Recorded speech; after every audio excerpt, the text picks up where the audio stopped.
Hey everybody, I'm speaking to you from North Tel Aviv at a beautiful beach called Hov Hatzuk, which is Hebrew for Cliff Beach.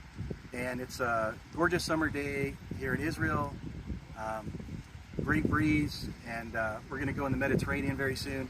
But I wanted to just tell a little bit about my story here, and I wanted to talk about what I did with the DNA, the Global 25, the coordinates. Because my story is that I made Aliyah from the United States, and I'm Ashkenazi Jewish, as are many American Jews. I'm fully Ashkenazi, both of my parents, and all four of my grandparents. And when I moved here, I met a beautiful Israeli woman who's my wife, and she is a very typical Israeli, which is her mother is Sephardic Jewish from Bulgaria. And her father is Mizrahi Jewish from, his family came from Iran. And this is a trend that is been going on for a while in Israel, and it's only going to continue, and it's only going to get more and more, which is the different diaspora groups coming together here in Israel and realizing David Ben-Gurion's dream of the ingathering of the exiles, and a new Jewish identity is starting to be formed that goes beyond the historical diaspora communities.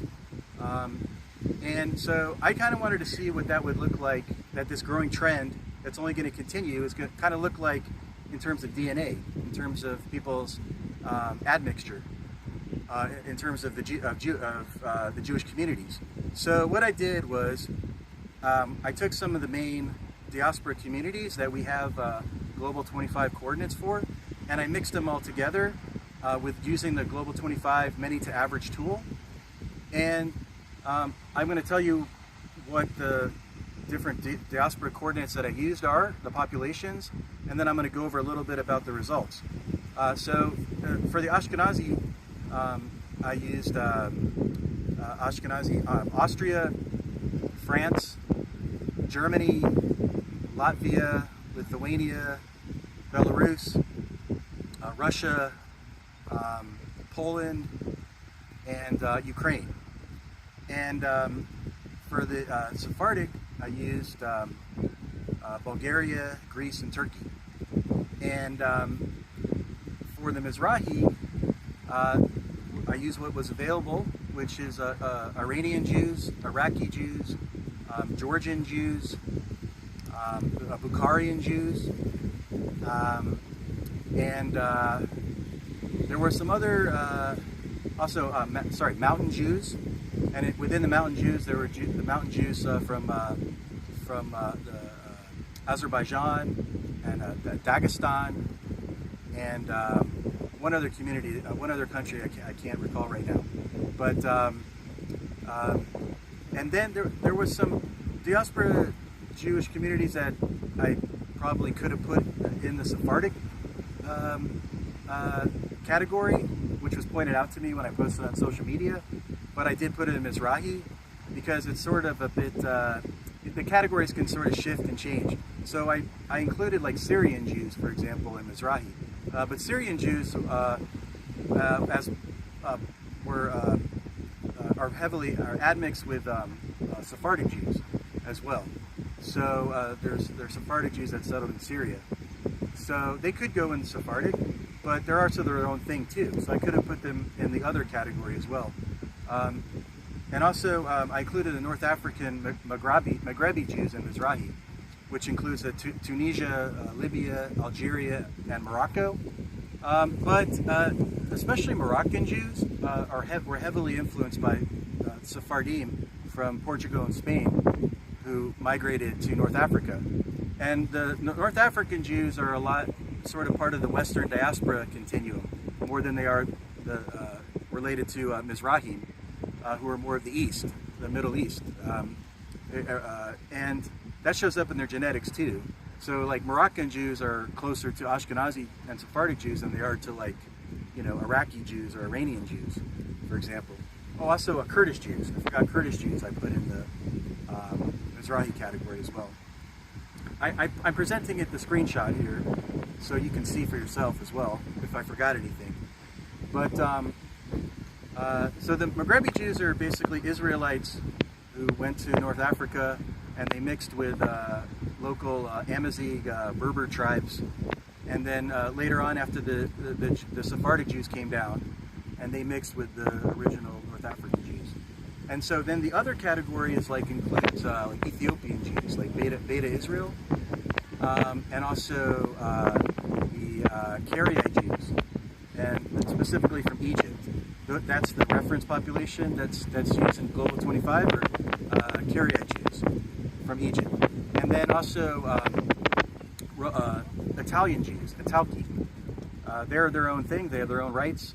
Italian Jews, Italki, and then also Romaniot Jews, who are the Jews of the Greek Jews, the Jews from that have been in the Greek area of Greece for thousands of years, since biblical times. The Romaniot Greek Jews.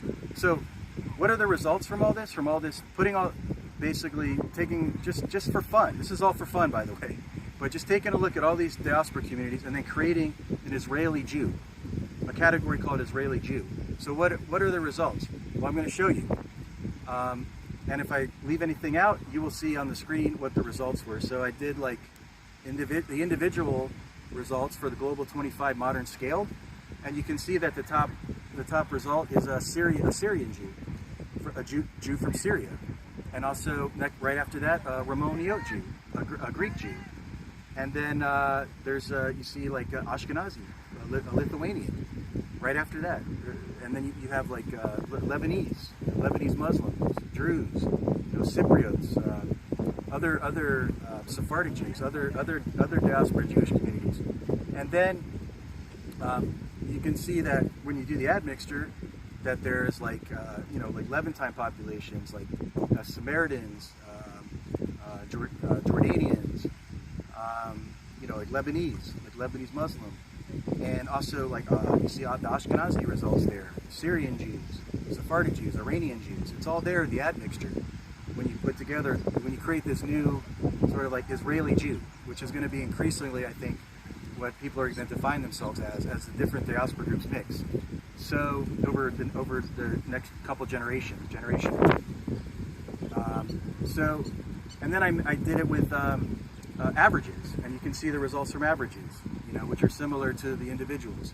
And I'm just showing you here the Global 25 distances, PCA distances, the admixture at 0.25 ADC, additional distance column, which gives a tighter fit, and then also with 5 populations, with a 5 population limit. You can see, the results, how Levantine it is, and Syrian Jews, Lebanese, different Ashkenazi, Sephardic, different.